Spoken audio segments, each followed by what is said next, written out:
안녕하십니까. 평생투자 파트너입니다. 2018년 2월 6일 화요일입니다. 현재 시간은 6시 30분 정도 되었습니다. 오늘 방송할 내용은 일단 이렇게 한번 해보겠습니다. 아이고 빨간색. 일단 당연히 시황을 해야겠죠. 시황 이야기를 하면서 현재 시장 분위기라고 하면 각종 뭐 어떤 리포트들, 그리고 뉴스들, 그리고 현역에서 일하고 있는 사람들의 어떤 분위기들, 전반적인 어떤 분위기를 한번 좀 볼게요. 왜냐면 이들이 어떻게 생각하는지도 좀 알아야 되잖아요. 그쵸? 그리고 개인 투자자들의 어떤 심리까지는 정확히는 알 수는 없겠죠. 알 수는 없겠지만 일단 좀 분위기를 위주로 한번 좀 설명을 드리고, 근데 그런 그 분위기의 어떤 것들의 어떤 공통점들이 좀 있더라고요. 근데 그것이 반드시 맞거나 이런 건 아닐 수도 있거든요. 그래서 진짜 이야기는 그러면 조정 이후에, 조정인지 하락인지는 아직 알 수는 없지만 그 이후에 언제 매수할 거냐, 이 매수 시점이 언제냐, 언제 정도가 적당하냐 라는 이야기를 좀 해보겠습니다. 사실 이게 이렇게 시장이 하락할 때 시황이라는 거를 하는 게 상당히 괴롭습니다. 크게 달라진 게 없을 수 있거든요. 예를 들어서 코스피를 한번 볼까요? 코스피를 보면 이렇게 볼 수 있어요. 예를 들어서 현재 오늘 마이너스 1.54%가 하락했잖아요. 빠진 상태. 그죠? 빠진 상태인데 이것을 과거 옛날 느낌으로 본다면 이거를 종가로 한번 봐볼게요. 종가로 본다면 아직은 그냥 하락하고 있는 거죠. 그렇죠? 그리고 코스닥도 한번 볼게요. 코스닥도 보면 아직은 하락 중이구나 정도로 보이는 거가 있는 그대로 보면 그렇게 보여질 수 있겠죠. 근데 이것을 만약에 캔들 차트로 바꿔보면, 캔들 스틱으로 바꿔보면 이렇게 장대 양봉이 보이거든요. 그러니까 이것을 같은 현상을 어떻게 보느냐도 달라지는 것 같아요. 시장은 변하지 않았거든요. 200년 전이나 지금이나 100년 전이든 주식시장은 같다라고 보여지는데요. 이것을 어떻게 보느냐에 따라 달라지는 것 같아요. 과거에 캔들 차트를 보지 않았을 때, 종가로 봤을 때는 지금 모두 다 하락이라는 어떤 생각을 좀 더 많이 갖고 있을 거예요. 근데 불과 뭐 10여 년 정도, 한 20년 정도였던 것 같아요. 캔들 차트, 지금 보는 이 캔들 차트를 좀 보편적으로 좀 대중화된 기간이 사실 얼마 안 되거든요. 근데 이 캔들 차트를 보고 나서부터는 서로 방향이 좀 달라지는 부분이 있어요. 확실히. 방금 보여드렸던 것처럼 종가로 봤을 때는 하락인데 캔들로 보면 상승하는 걸로 보여질 수 있다라는 거예요. 그럼 이게 뭐가 맞냐, 뭐가 틀리냐, 이런 것은 중요하지 않고, 많은 사람들이 캔들 차트로 인해서 조금 더, 제 생각에는 조금 더 시세를 편하게 보는 것도 있지만 조금 더 성격이 급해진 것도 있다라고 좀 볼 수 있고요. 오늘도 사실 그런 이야기나 문의들이 좀 많았거든요. 시장이 언제쯤 돌아설 거냐라고 하는 어떤 직접적인 어떤 문의가 좀 있었는데요. 저는 제가 무슨 말을 했을지는 다 아시겠죠. 모릅니다라고 했죠. 모릅니다. 그걸 어떻게 알 수 있습니까? 제가 그거를 알 수 있을까요? 저 같은 그냥 일개 이런 사람이 알 수 없습니다. 알 수 없고, 근데 제 생각에는 그 누구도 알 수 없다라고 저는 보거든요. 저만 모를 수도 있는데요. 사실 저 빼고 뭐 많은 사람들이 알 수도 있겠다라는 생각도 하지만, 과거의 어떤 흐름이나 역사라든지 어떤 기록들을 봤을 때 그 누구도 시장을 정확하게 판단했던 사람은 아무도 없었던 걸로 알고 있거든요. 그래서 일단 시황을 좀 보기 전에 살짝 먼저 말씀을 드리면 일단 어떤 분위기일 수도 있는데요. 이런 이야기들이 좀 많더라고요. 외국인들이 매도를 많이 해서 외국인 때문에 하락했다. 외국인 때문에 하락했다라고 해서 본인이 매수하고 본인이 매도한 어떤 이런 원인과 결과를 외국인한테 저는 제가 보기에는 핑계를 대는 것처럼 많이 보였어요. 근데 시장은 언제나 이렇게 움직였습니다. 외국인들이 하락을 시켰을 수도 있지만 그 이전에는 외국인들이 상승을 시켰거든요. 그때는 이랬을 거죠. 본인이 매수하고 매도한 결과로 인해서 종목이 올랐다라고 생각을 했을 건데 사실 그거 역시도 논리가 잘못되었죠. 외국인에 의해서 하락했다 지금 이렇게 얘기했으면 과거에 수익을 냈던 것들도 역시 외국인 혹은 시장 더 큰 의미에서 시장이 올랐으니까 내가 산 종목이 올랐구나.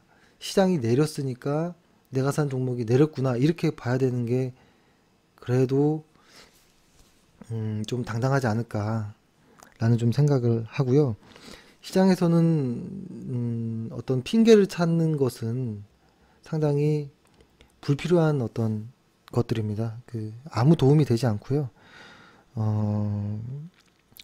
그냥 시장을 그냥 순응하는 많이 들어본 단어이시죠?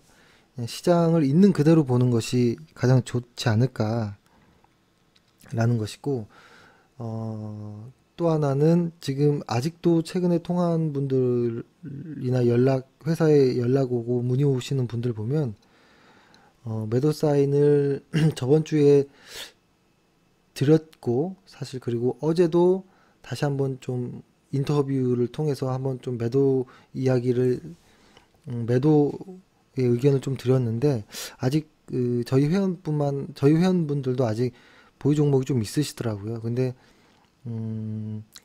이럴 것 같아요. 그래도 보유했다라 하더라도 어떤 한계를 좀 정해놔야 될 것 같아요. 예를 들어서 방금 통화했던 그 분은 작년 뭐 후반 정도에 1억 2천 정도로 시작했던 분인데요. 3억 6천까지 갔다고 아까 방금 통화해서 그러더라고요. 엄청 잘하신 거죠. 근데 지금 어떤 손실이 3억 3천 정도까지 왔다라고 했던 것 같아요. 제가 지금 정확히 기억은 안 나는데.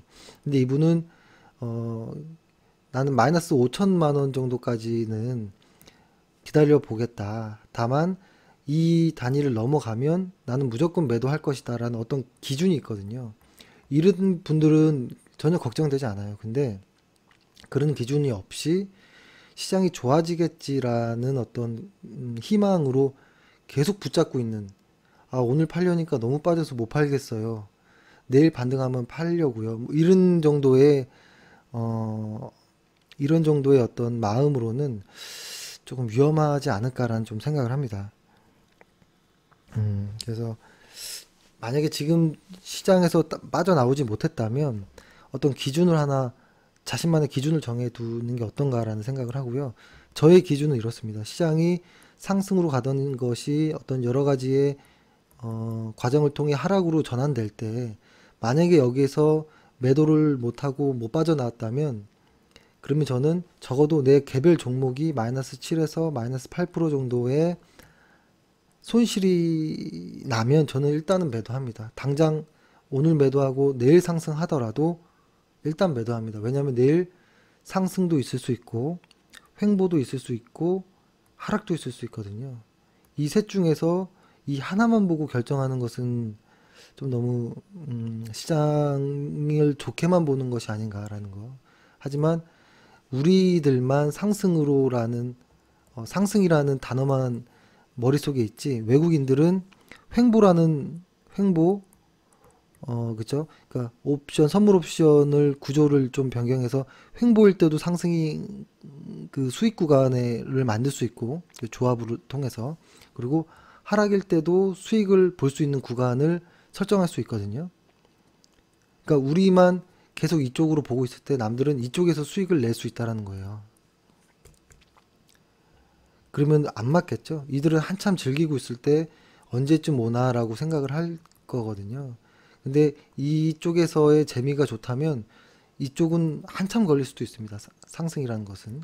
그래서 다른 사람은 어, 하락이라는 것도 활용하는구나라는 거예요. 근데 우리는 하락이라는 것을 활용하지 않으니까 인버스를 활용할 수도 있겠지만 인버스는 좀 날카로운 거라고 말씀을 한번 드렸잖아요. 그래서 우리만 상승을 너무 고집하고 있는 것이 아닌가라는 좀 생각을 했고요. 음, 그래서 오늘 역시도 매수하신 분들이 상당히 많아요. 그러니까 오전에 잠깐 수급적으로 조금 변동이 있었고 장중 내내 시장이 좀 변동이 많았는데요. 오늘 매수하는 것이 잘한 것인가? 혹은 오늘 매수한 것이 아주 점쟁이 같은 어떤 탁 해안이 있어서 한 것인가? 아니면 원칙 없이 어떤 내동 매매를 한 것인가를 한번 좀 고민해 봐야겠다. 그래서 오늘 방송 마지막에 진짜 매수는 언제 할 것인지 이것은 매수를 하는 어떤 방법이라기보다 그냥 저희의 원칙을 설명을 드리는 겁니다. 저희는 이런 상황이 오면 매수합니다라는 의견을 드리는 겁니다. 그리고 지금 시장 뉴스나 이런 미디어들이 보면 상당히 좀 비겁합니다. 계속 누군가의 핑계를 찾고 있거든요. 누구 때문에 시장이 하락했다. 아까 처음 말씀드렸던 것처럼. 그러니까 이런 것들을 좀 보면 시장 앞에서는 정말 겸손해야겠구나. 그리고 시장 앞에서 시장과 싸우지 말아야겠구나라는 거를 다시 한번 좀 느끼기도 하고 제가 예전부터 해서 최근까지 두 번 그 출판사에서 한번 연락을 받은 적이 있거든요.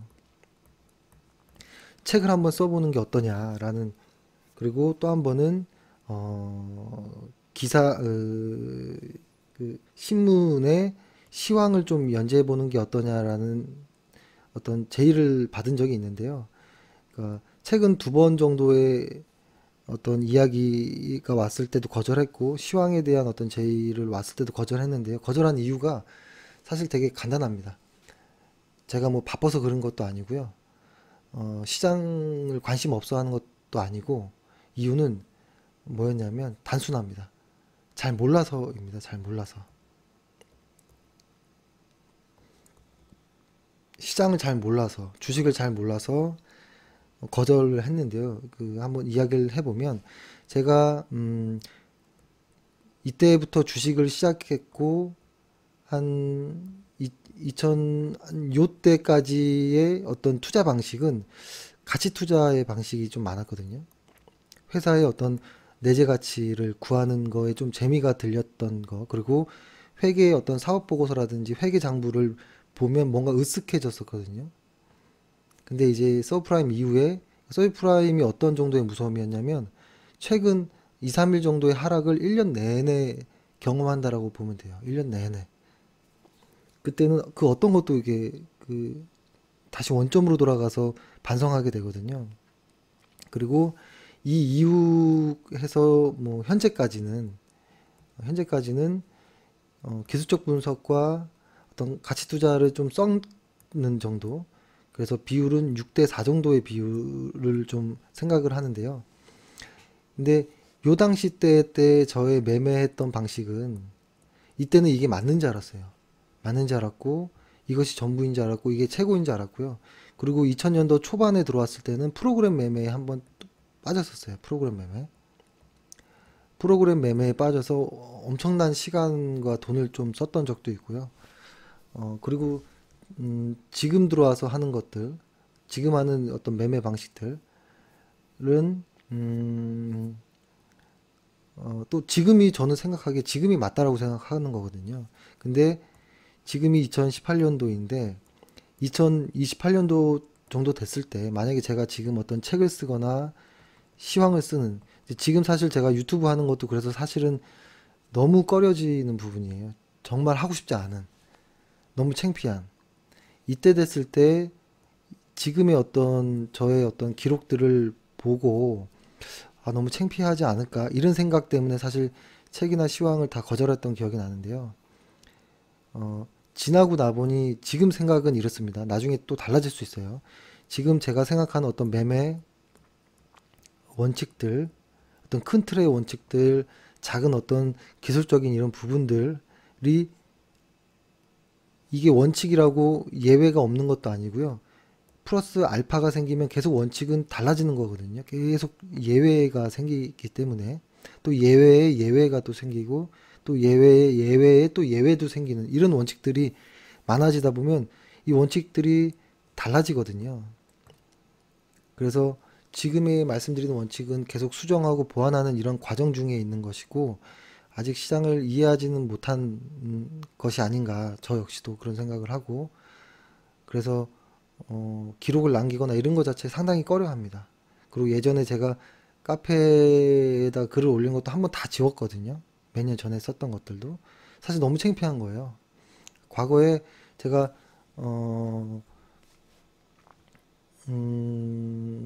예를 들어서 이런 것들도 있었어요. 예전에 그래서 제가 얼마나 이렇게 기록하는 걸 싫어했었냐면 예를 들어서 어, 예를 들어서 예를 들, 한번 제가 한번 아이고 이거 잘못 나왔네요. 그 옛날에는 제가 한번 보여드릴게요. 어,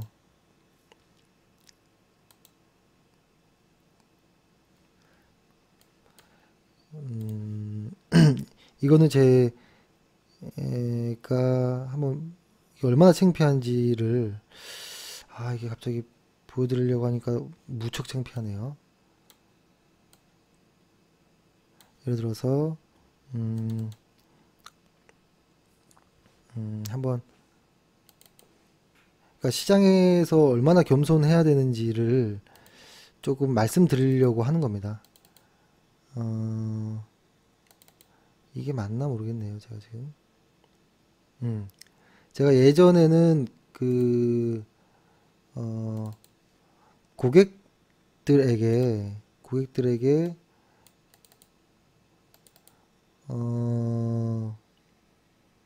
어떤 이야기를 좀 많이 했었냐면 예를 들어서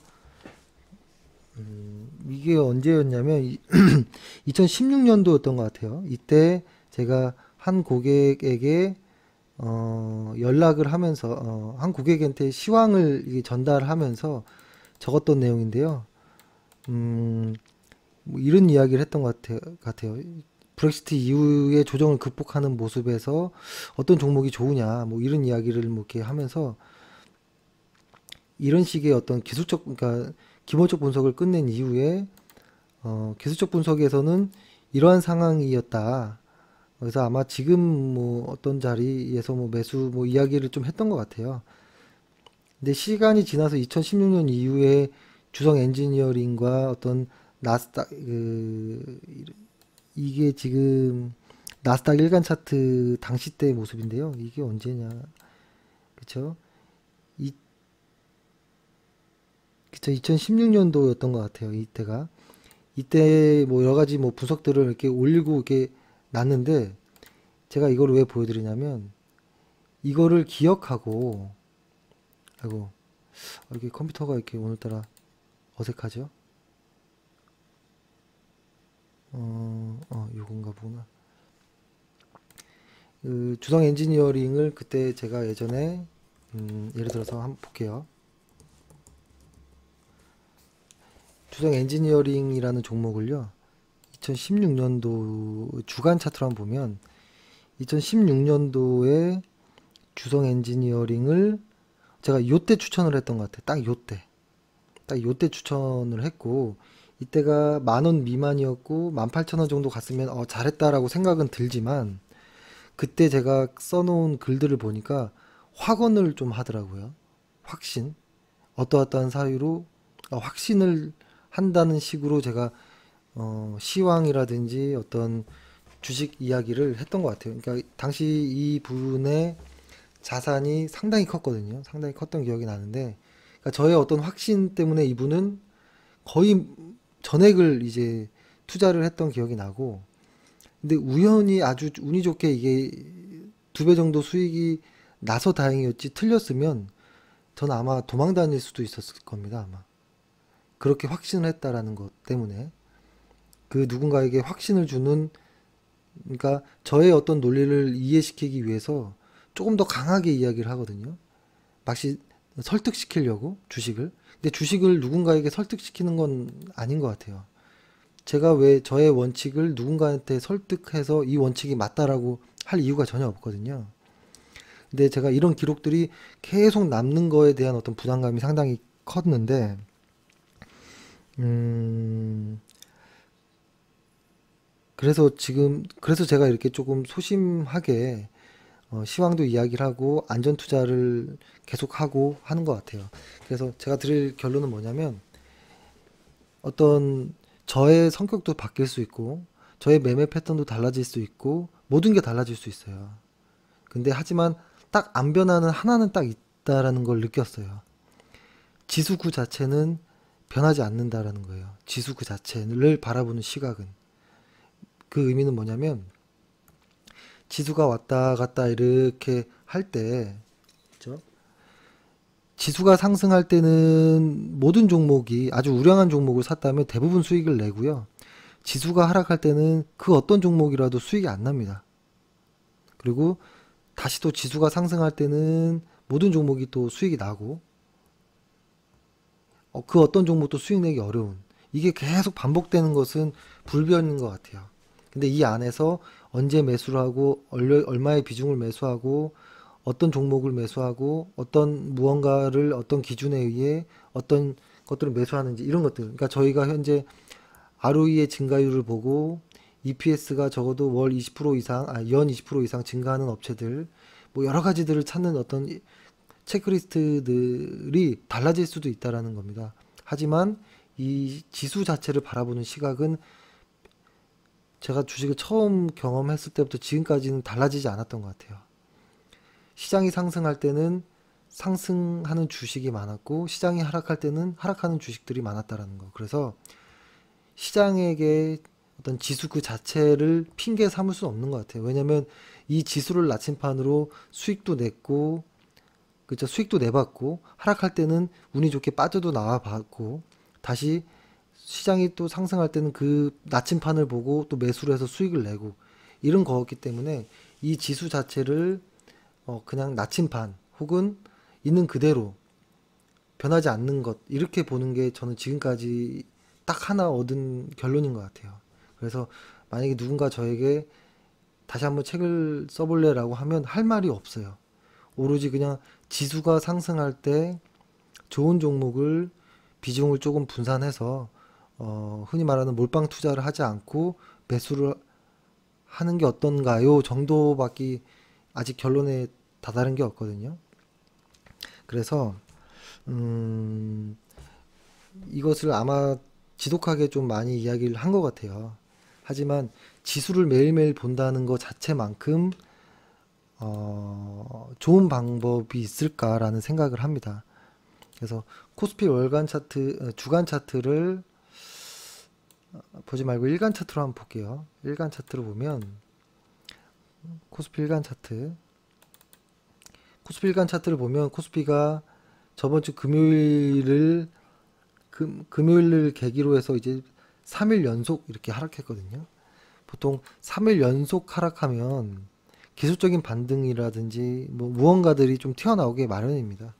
근데 이것이 지금 매수를 해야 되느냐, 오늘 매수를 하는 것이 잘한 것이냐 라고 봤을 때 저는 저의 원칙은 아니었던 것 같아요. 저는 이렇게 이런 자리에서 매수하지 않고 제가 이렇게 먼저 시장 분위기를 말씀드리다가 여기까지 좀 빠졌는데요.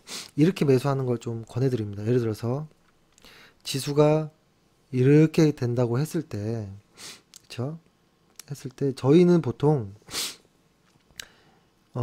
지금 만약에 시장이 이 과정이라고 한다면, 그죠? 이 과정이라고 한다면 시장이 더 빠질 수도 있겠죠, 이렇게. 그쵸? 근데 지금부터 이렇게 매수하는 것이 맞을까?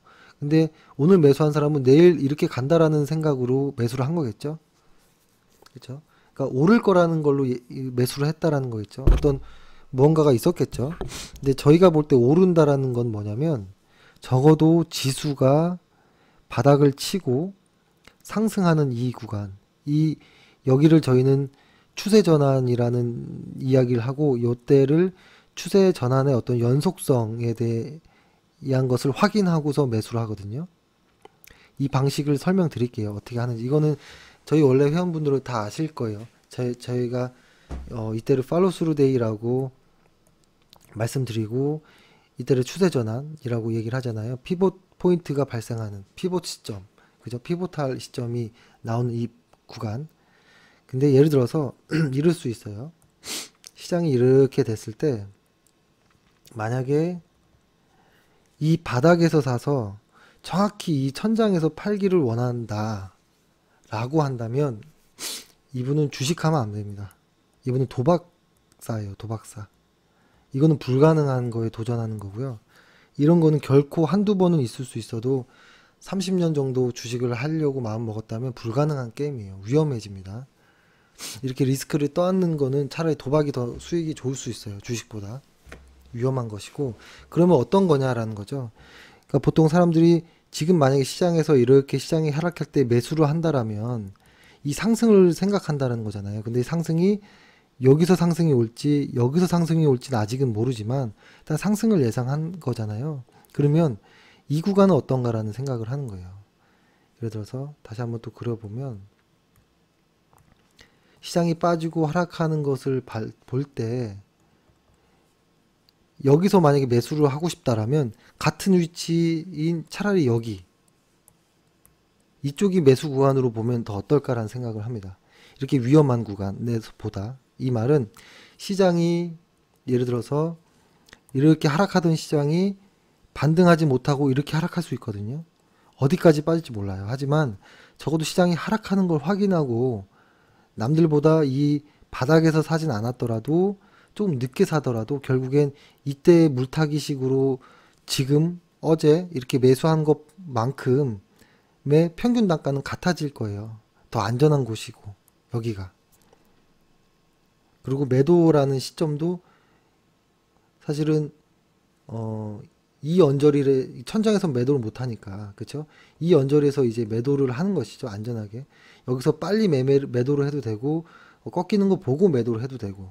근데 저희는 최대한 이 안쪽에서 매도를 하려고 합니다. 그거를 다시 한번 그려보면 시장이 이렇게 간다면 이거는 너무 원칙적인 거긴 하지만 시장이 하락하는 걸 충분히 보고 추세 전환되는 걸 확인 이후에 흔히 말하는 무릎에서 사고 꺾여질 때 어깨에서 팔라라고 하는데요. 저희의 매도 구간은 여기에서 매수를 하고 매도는 이 언저리에서 매도를 하자라는 어떤 생각을 좀 합니다. 저희는. 그래서 남들보다 좀 늦게 사고 남들보다 좀 일찍 파는 것을 현재까지는 그러한 매매를 원칙으로 좀 가지고 있습니다. 그러면 이 구간은 무엇이냐 라는 거죠. 이 구간은 이렇게 한번 해볼게요. 예를 들어서 어떤 종목이 막 하락하다가 신저가를 한번 찍죠. 다음에 요거에 대한 것도 좀 더 구체적으로 설명드리겠지만 신저가를 찍고 그 다음에 이 신저가를 깨지 않는 선에서 보통 뭐 1주에서 한 2주 정도 사이에 강한 상승이 한번 나옵니다. 전일보다 거래량이 증가하고 지수가 1에서 1.5% 이상 상승하는 구간. 그때가 저는 매수 시점이라고 보고요. 그때가 보통 이런 구간입니다. 이 하락하는 구간이 아니고 이 바닥도 아니고 무릎 정도 되는, 무릎보다 좀 아래 정도 되는 위치를 저는 팔로우 스루 데이라고 이야기를 드리고, 이때를 매수 시점이라고 이야기를 합니다. 이때는 이때는 보통 시장의 대장주들이 같이 움직이는 날이거든요. 이렇게 강한 상승, 1.5% 정도의 강한 상승이 전일보다 거래량을 동반하면서 나오는 것들, 그러니까 신저가 이후에 나오는 것들, 한 2주에서 1, 2주 정도 사이 기간 안에 다시 한번 나오는 거는 추세 전환을 확인해 주는 자리라고 보는 거거든요. 이날을 기다리는 거고, 과거의 예를 따지면 요때가 되겠죠. 이날의 신저가를 찍고, 그쵸? 신저가를 찍고 팔로우 스루 데이가 나왔던 날, 제가 이때가 정확히 기억이 안 나는데요. 한번 보면 이때가 아니었고, 잠시만요. 잘 안 보이네요. 이때 팔로우 스루 데이가 언제 정도 나왔었냐면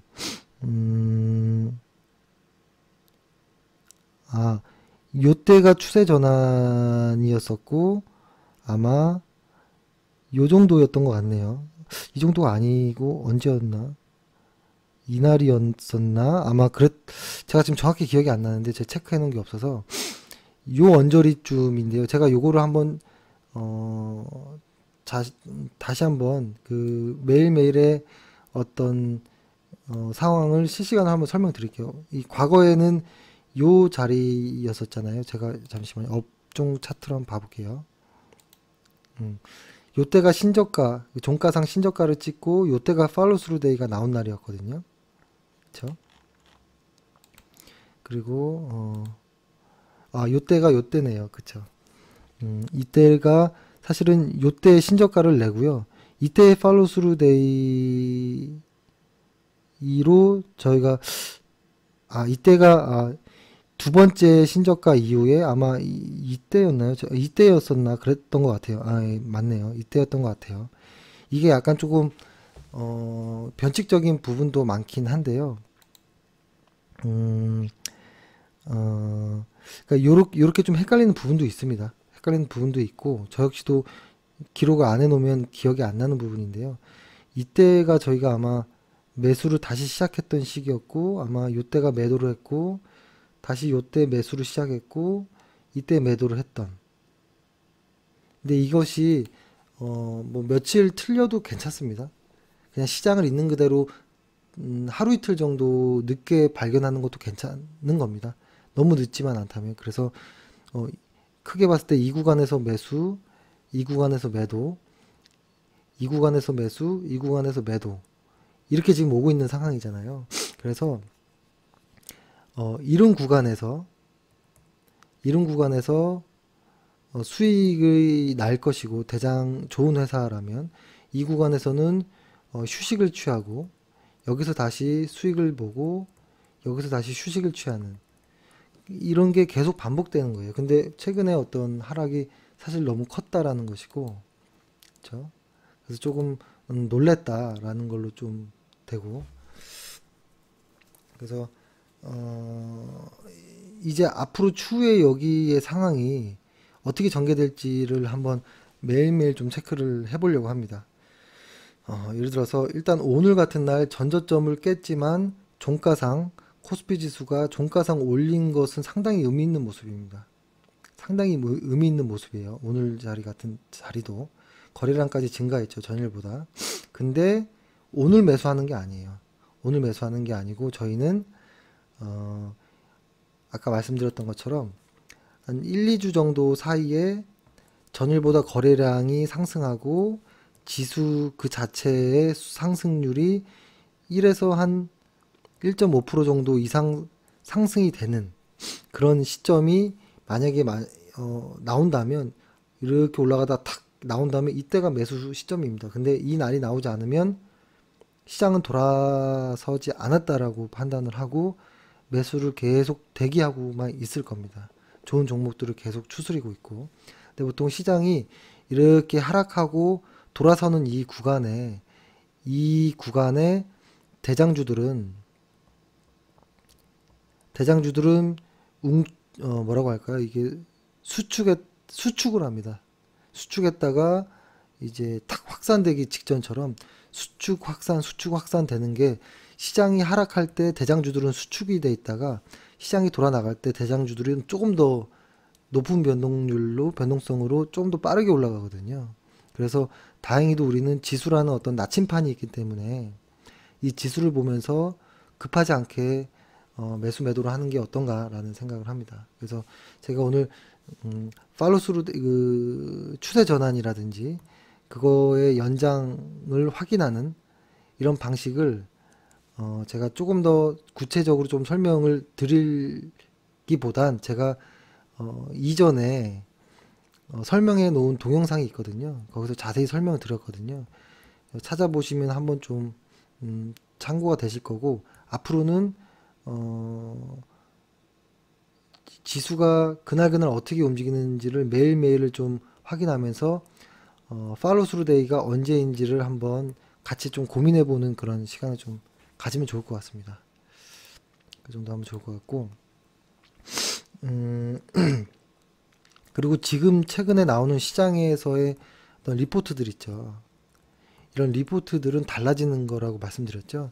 시장이 하락하면 하락의 리포트가 나오고요. 상승하면 상승할 거라는 리포트가 나오는데요. 지금은 뭐냐면 쭉 가다가 살짝 꺾인 거기 때문에 아직 이때 관성과 기억이 남아서 아직은 더 상승할 거라는 리포트들이 대부분이에요. 90% 이상. 이거는 지나치다라는 표현을 많이 하는 것 같아요. 최근의 하락이 지나치다라는 표현을 많이 쓰면서 하는데, 이것은 이때 관성이 많아서 그래요. 만약에 시장이 이만큼 더 내려오잖아요. 그러면은 하락 리포트들이 훨씬 많아질 거예요.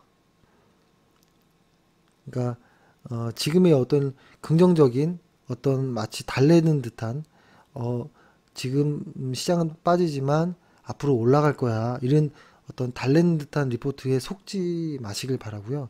오직 믿을 건 지수 하나만 보는 것이라는 겁니다. 그리고 리포트를 보면 거의 다 지나치다라는 표현을 많이 쓰는데, 거기서 한번 물어보고 싶은 거예요. 그러면 뭐가 지나치냐? 뭐 하락이 지나치다라고 하겠죠. 무슨 하락이 지나치냐? 그러면 과거의 평균에 대비했을 때보다 조금 더 하락이 있는 거 아니냐? 그 과거의 평균은 어디에 기준을 낸 거냐? 그럼 계속 꼬리에 꼬리를 물면 말문이 막힐 거예요, 아마. 그러니까 지금의 어떤 지나치다라는 표현 자체가 저는 사실 좀 수긍을 하지 못하는 부분입니다. 기준이 없어요. 주식시장은 무조건 과거를 통해라는 거, 그리고 혹은 뭐 시장이 뭐 3% 4%씩 이렇게 빠졌다는 게 지나치다, 이거 감정적으로 지나치다라고 하는 건지 어떤 근거가 있는 건지, 그 통계가 어느 기준인지 어떤 평균을 낸 건지를 계속 만약에 그 어떤 애널리스트한테 제가 귀찮도록 물어본다면 아마 피할 거예요, 자리를. 그래서 지금의 어떤 이런 리포트들은 허점이 많다. 그리고 참고용으로는 아직 좋지만 믿을 건 못 된다. 의심해보자. 믿을 건 오직 지수뿐이다. 라는 이야기고요. 지수의 팔로우 스루 데이가 이럴 수도 있죠. 만약에 지금 최근에 하락이 V자 반등에서 한 며칠 만에 다 해소해버리면 없었던 것처럼 이렇게 그냥 가는 거겠죠. 하지만 이것이 예를 들어서 뭐 이번 주 안에 반등의 어떤, 혹은 다음 주까지 반등을 못 한다면 조금 더 이런 것이 좀 약세가 좀 길어지는 것일 수도 있겠다 라고 좀 봐야겠죠. 그래서 일단 여러 가지 모든 것들을 다 제외하고 일단 지수 그 자체가 상승하는지를 보는 겁니다. 그렇죠? 그 제가 이렇게 분산 이후에 시장이 하락한다, 그리고 어떤 팔로우 스루 데이 이후에 시장이 하락한다, 상승한다, 이런 것들은 이거 역시도 과거의 통계치예요. 과거의 통계치라서 100%라고 말씀드릴 수는 없는 거예요. 하지만 한 80% 정도의 확률이 나왔기 때문에 그래도 믿어 보는 겁니다. 현재는 그것밖에 믿을 게 없기 때문에. 그래서 시장은 그 누구도 책임져 주지 않고 확언을 하는 사람, 예를 들어서 시장에서 어떤 이거는 확실합니다라고 어떤 장담하는 사람은 일수록 저는 아직 둘 중에 하나겠죠. 신 아니면 사기 사기꾼 좀 그렇죠. 너무 뭐라고 하나요? 호 뭐라고 할까요? 허언증이라고 할까요? 이건 좀 말이 심한 것 같은데 그래도 신이라고 말하는 건 더 심하잖아요. 본인이 신이라고 하는 건 더 웃기잖아요. 그죠? 차라리 아, 허언증이구나 이렇게 받아들이는 게 낫겠죠. 그래서 시장을 확신하고 이거는 내가 말한 대로 움직이고 있습니다. 시장을 이렇게 얘기하는 사람은 신 아니면 쉽게 말해서 바보가 아닌가라는 생각이 듭니다. 그래서 시장 앞에서는 언제나 겸손해야 되는 걸 다시 한번 느끼고 시장이 추세가 전환되는지를 확인하고 들어가는 것. 근데 그 확인 자체도 통계에 의한 것이고 확률은 80% 통계 정도이다. 20%는 틀릴 수도 있다라는 걸 알고 대응하는 겁니다. 그래서 시장이 언제나 어렵고 쉽지 않습니다. 그래서 항상 안전한 매매를 해야 되고 소심한 매매를 해야 되고 그렇죠? 그렇게 해야 되는 것이고 그리고 지금 시간이 한 40분 정도 됐는데요. 제가 한 5분 정도의 시간을 더 방송이 길어지는 걸 싫어하셔서 좀 이야기를 드리면 최근에 그래도 시장 분위기에 여러 가지 설들이 있잖아요. 왜 이렇게 하락할까라는 설들 중에 여러 가지 이야기 중에 제가 오늘 이렇게 보여드릴 리포트가 그나마 가장 좀 괜찮았던 리포트였던 것 같아요. 그래서 이거 역시도 하나의 참고 자료이지 이게 다 맞진 않아요. 아마 시장이 하락을 1년 내내 하면 이 리포트를 쓴 사람 아주 괴로울 거예요. 그리고 나는 언제 썼냐는 듯이 이제 말을 안 할 수도 있거든요. 그래도 그거에 대한 책임은 다 개인 투자자들이 집니다. 누군가는 강하게 어필하지만 책임은 지지 않거든요. 이 사람의 이야기는 이런 겁니다. 글로벌 주식시장의 조정 원인 해서 이례적인 저변동성 구간의 장기간 지속. 이것을 이제 흔히 빅스 지수라고 하죠. 변동성 지수가 아주 오랜 시간 동안 계속 쭉 밑으로 깔려 있었다라는 어떤 이런 이야기를 하고 오늘은 37까지 올랐지만 지금 현재는 좀 더 빠졌습니다. 빠졌긴 했고 이런 변동성 지수를 가지고 좀 이야기를 좀 했던 것 같아요. 했던 것 같고 그리고 이 사람의 이야기는 그동안 너무 시장이 좋았다라는 거예요. 그러니까 이게 보면 2016년도 이때부터 해가지고는 조정 없이 계속 갔다라는 거예요. 시장이. 근데 과거에 보면 계속 작은 조정들이 이렇게 있었거든요. 15%, 19%, 9%, 7%, 5, 5, 7, 14%까지 과거에는 이 정도 기간은 계속 조정을 보이면서 갔거든요. 2008년 이후로. 근데 2016년도 이후로는 한 번도 조정다운 조정도 없이 계속 상승한 것에 대한 어떤 부담감으로 시장이 좀 하락한 것이 아닌가라는 이야기를 하는데요. 이거 역시도 그 부담감이라는 것이 이 과거를 통해 이야기를 한 거잖아요. 그렇죠? 그래서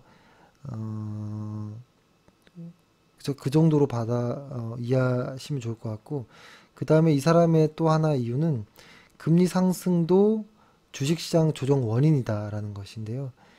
금리 상승 속도가 너무 빠르다라는 이야기를 합니다. 미국채 10년물 금리.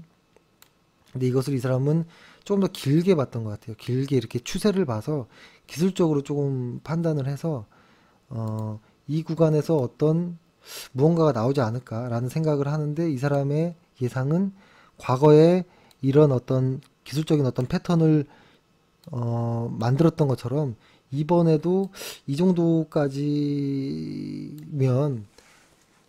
한계를 보이는 거 아닌가? 시장은 다시 안정권에 들어오는 것이 아닌가라는 이야기인데요. 거의 벌써 다 왔죠. 그 근방까지는 이 사람 이야기대로 한다면 한번 그랬으면 좋겠죠. 사실은 그랬으면 좋겠다라는 거고 이제 시장이 길어지면 사실은 너무 힘듭니다. 너무 힘들고 시장을 보고 있는 것 자체도 힘들고 사실 책이 눈에 잘 들어오지도 않아요. 그래서 저도 빨리 없었으면 좋겠고 이 사람 또 이야기 중에서 또 연준 의장 교체 시기 때도 어떤 시장에서의 조금 어떤 변동성이 있었다. 요 구간에 그렇죠? 요 구간도 그랬죠. 음. 그러니까 이 구간도 과거에 연준 의장이 바뀔 때 이런 구간이 있었다라는 이야기를 또 했고, 그러니까 지금 어떤 파월 의장으로 바뀌면서 옐런의 시대에서 파월로 이제 달라지면서 한 번에 이런 조정이 오는 건 아니냐라는 이야기. 그리고 밑에는 어떤 금리가 음 이거는 한번 뭐 제가 올려드릴 테니까 한번 봐보세요. 금리와 어떤 성장률을 보고 이 이상 더 이상 금리가 오르기는 쉽지 않을 거다라는 이야기. 금리가 더 이상 오르기는 쉽지 않겠다라는 어떤 이야기를 어떤 상관성을 가지고 명목 성장률과 금리의 어떤 상관성을 가지고 이야기를 했는데요. 이것도 상당히 뭐 타당한 논리라고 봅니다. 그러니까 이 사람의 논리는 이렇다라는 거예요, 현재. 그렇죠? 그러니까 시장에는 지금 현재 분위기는 이런 거예요. 시장이 과거부터 쫙 올라왔다가 최근에 눌린 것이 아직은 믿어지지 않는 것이라는 건데요. 이게 운이 좋아서 이렇게 가면 지금의 리포트들이 전부 정답이라는 것이고, 그죠? 다 맞힌다라는 거고, 만약에 이렇게 또 하락하게 되면 또 새로운 리포트가 나올 거예요. 하락의 리포트, 관점의 리포트들이. 근데, 그냥 이르지 않았으면 좋겠다라는 일단 가정을 해두고 말씀드리면, 시장의 모두가 지금 한 방향을 이야기하고 있거든요. 지금의 조정이 지나치다, 단순 조정일 것이다. 금리는 아직 절대적인 수치로 봤을 때는 아직 그렇게 높은 쪽은 아니다. 그리고 세계 시장이 좋은데 주가가 빠질 이유가 사실 없는 거 아니냐. 뭐 이런 이야기들.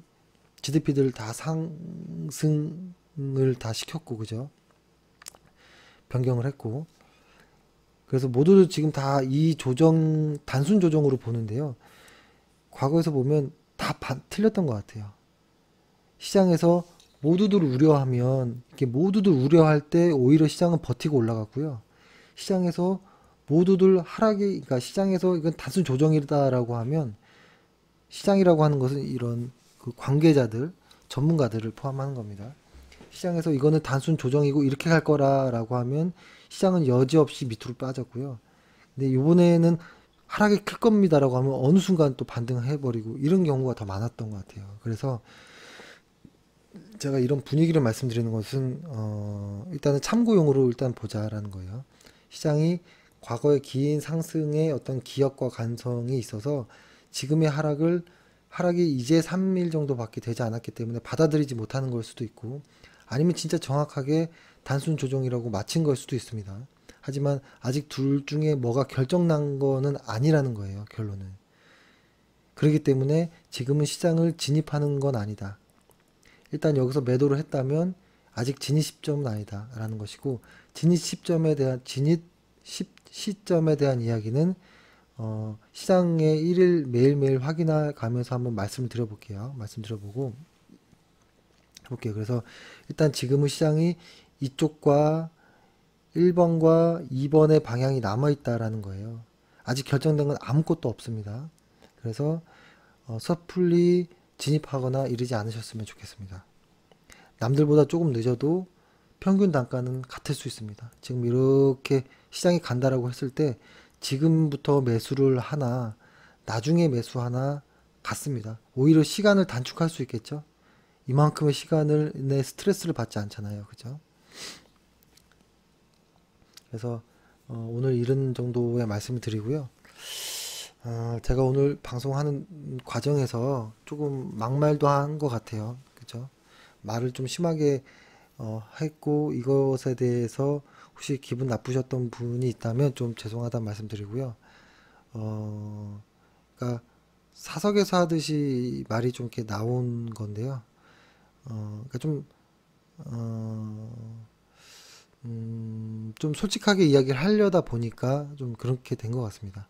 그러니까 시장을 너무 확신한다거나 너무 시장을 만만하게 본다거나 시장을 맞추려고 한다거나 이런 것이 위험하다라는 걸 말씀드리려고 하다 보니 좀 과했다라는 일단 말씀드리고, 일단 내일도 역시 시장이 어떻게 변화되는지 좀 보고요.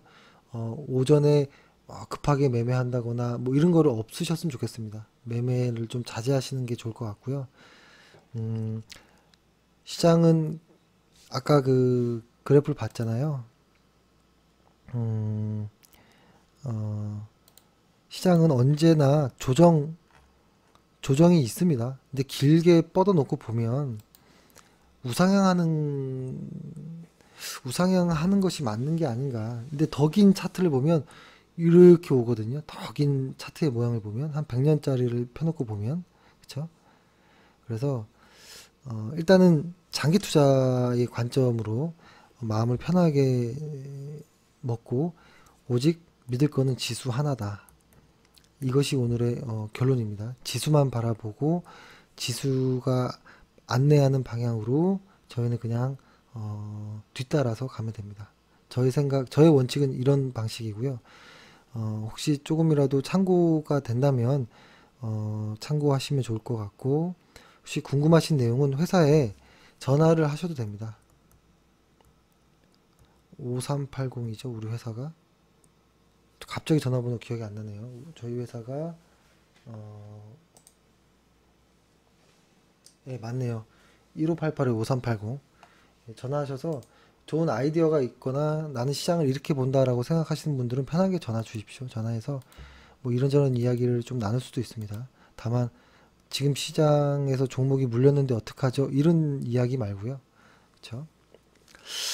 그런 이야기도 뭐 좋습니다. 전화 주십시오. 전화 주셔서 뭐 한번 이야기를 해보는 게 좋을 것 같습니다. 네, 일단 오늘은 이 정도로 시장을 마무리하겠습니다. 오늘 하루 모두 고생 많으셨고요. 수고하셨습니다. 감사합니다.